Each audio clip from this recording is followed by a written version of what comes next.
So how do we stay healthy in the new year? We have to keep the mind healthy. So we have to control the mind, make it strong and healthy and positive. And it's good right now to start creating a um, plan now, early, as we get into February, but follow the golden rule of moderation in every aspect of life because it's hard. We have to be kind to ourselves. I believe in not doing resolutions because they often fail. So small, tiny, good habits, small, tiny changes. And to support our mental health, two important things is personal boundaries. So don't overextend yourself. I am horrible at this. I should practice what I preach, but I keep saying yes to things. I shouldn't. So if you feel overextended, you need to protect your energy field. Don't say yes to things. You will deplete yourself, and it's okay to say no. And forgive yourself. Don't berate yourself. If you veer from your healthy routine, we're all in the same boat. Um, with the disruption with the pandemic, everything is topsy turvy. Life is completely changed as we know it, so it's hard to stick to a routine. We're not as motivated, maybe. Oh well, why slim down for bikini season? I'm not going. I mean, that's a ridiculous example, but I'm just saying. I'm not going to the beach anyway, or why bother? Blah blah blah, because XYZ is not going to happen. I'm not traveling. So we sometimes our motivation is down. We don't have that connection with people, so be kind to yourself. Um, make high goals for yourself, but be happy when if you can get 60 to 70% of your goals achieved. So don't aim low, aim high, but be okay with the outcome. I think that's so important with routine because the Ayurvedic diet and lifestyle calls for a certain strict do this and do that. Wake up and do this. You're going to scrape your tongue. You're going to wake up at 6 o'clock. You're going to eat this type of food. And I have over the years become a lot softer with how I work with my patients instead of being so militant, because of this very principle. And I think it creates much better patient compliance. Um, make goals small and sustainable and enjoy moderately. The proper diet, one thing we can do um, in this season, which is rainy and damp and cold, this is the kapha season for us in the Bay Area. The world around us, in our little climate part of the world, is a kapha season. So we should, if it behooves us, to avoid foods that are high in kapha. So these are heavy foods. Remember, kapha is the heaviest of the three doshas. These are rich, unhealthy foods. So fatty foods are all kapha foods. And this goes for everyone. So generally, I prescribe based on your body type a certain type of diet, right? But right now with this presentation, if I were to give generic advice to everyone about what we can do without knowing your specific dosha, your prakriti, or your imbalance, your vikriti, what I could say for everyone is we should adopt a diet that is not rich and unhealthy because the atmosphere around us is heavy and wet and cold, and kapha foods are generally damp and bring cold into the body. So Vatas are my exception because they are so light and airy that they can't afford to have richer foods, but most of us should avoid really, really heavy foods that are which have extra concentrated sugar added or high fructose corn sugar, processed foods. Naturally sweet foods such as fruits are fine. Sweet potatoes, yams, those are heavy, but they're fine. Um, not We should not indulge in extra fat and sugar in this season. Even if you can't go on a specific dosha tailored diet, think portion control at this time of year because this is when we put on our weight. And it's not just all about weight. It's not healthy. Fatty livers, arteries getting clogged, all of that kind of stuff.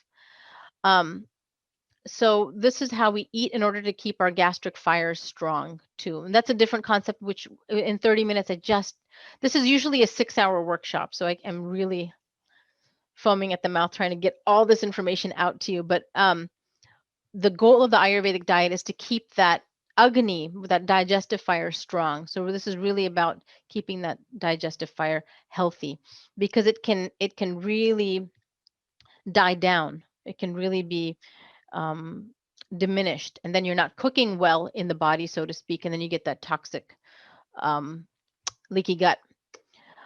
Um, an easy tip to stop overindulging is stop eating at the first or second burp, not the 15th or 20th. People, all of us, right? We eat and it's so good, and we keep burping and making room and unbuckling our pants, and it is a human nature, right? It's good, it's tasty, you're with friends, but you should maybe stop eating at the first burp so that there's enough air in the stomach, enough room for that food to churn, and then that fire can really cook well.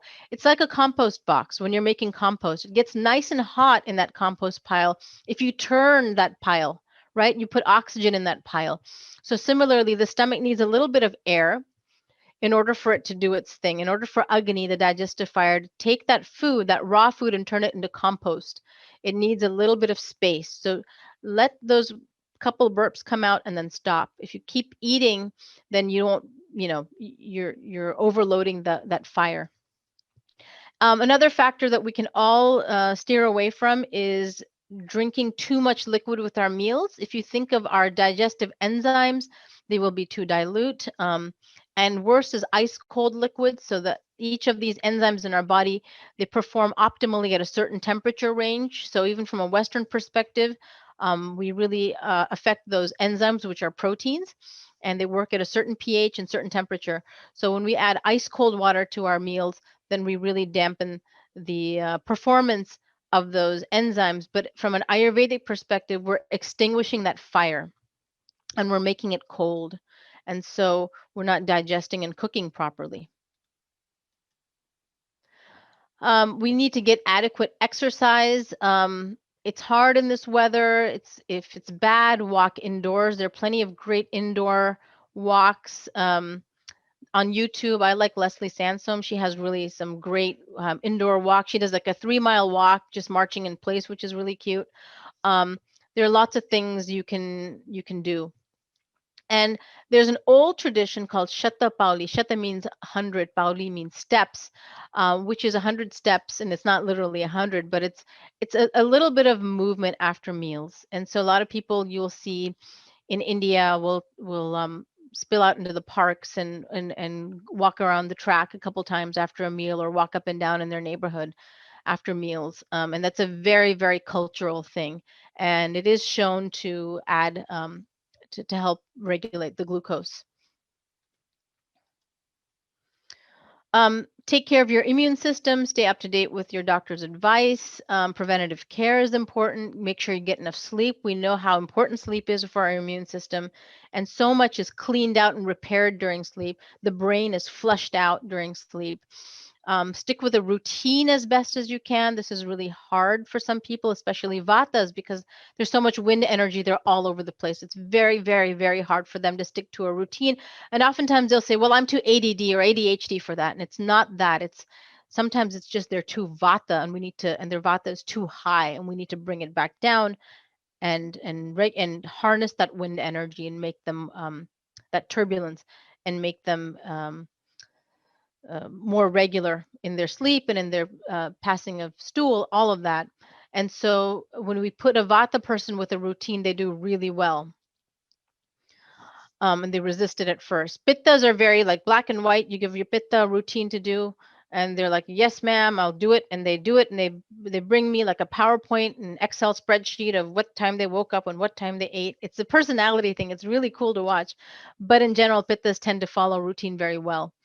And kaphas, you really got to push them, and they're very non-compliant. But once they get it, they get it.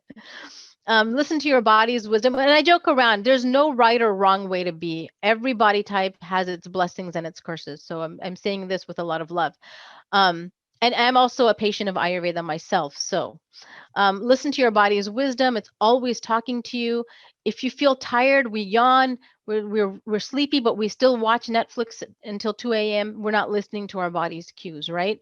So little things like that burp thing I told you. 2 burps, stop, push the food away. That's a signal from the body. You got to listen to these cues and be attuned with them. You don't need apps and Fitbits and fancy things. Just listen to your body. We've made everything so gamified and so technologically.